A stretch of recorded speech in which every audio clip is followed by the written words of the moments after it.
first off, let me get a little bit of background on this.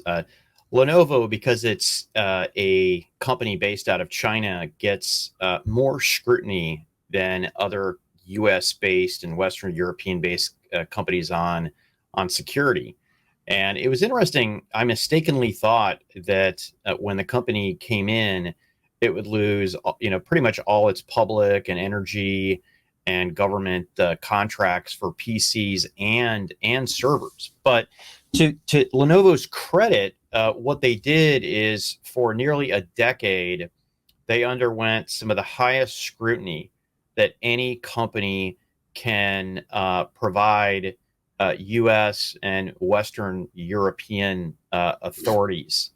And they went through, I would say, a 5x more stringent security process. Now, what I have recently learned that people at Lenovo aren't trumpeting is these annual, I'll call them security rectal exams, no longer have to happen.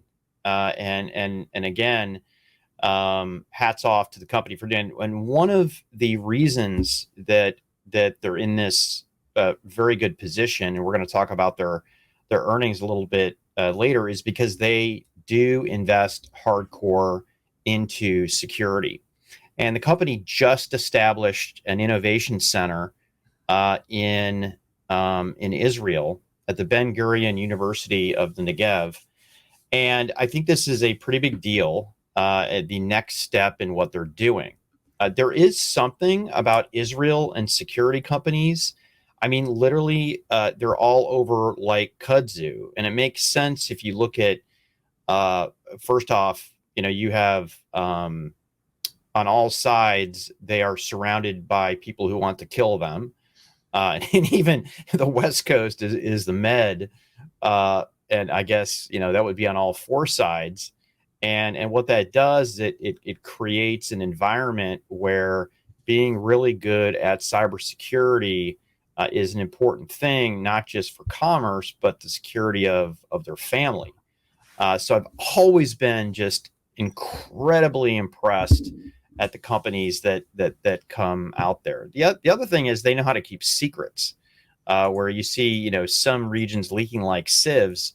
And I attribute that a lot to the required military service. I think it's 4 years for every man and woman to go into. But net, this the center is really focused on the next generation, which is about this zero trust security architecture that we've talked about a lot, and also the below the operating system security. I do believe, having talked to the principals all the way up to the CEO level at Lenovo, is that it does believe in security by design. And I'm not saying that other companies don't. I just want to reinforce that I believe that Lenovo does. So I think this is a good next step in its evolution of its security capabilities, and I think it did it in an incredible country that is noted for cutting edge security innovation. Yeah, I think you hit most of this one, Pat. I think that what I would add that's maybe worth noting or just kind of double clicking on is Lenovo having its ties, traded on the Hang Seng, Chinese company, has a very big and robust operation in the U.S., but obviously that has always made it more susceptible to scrutiny.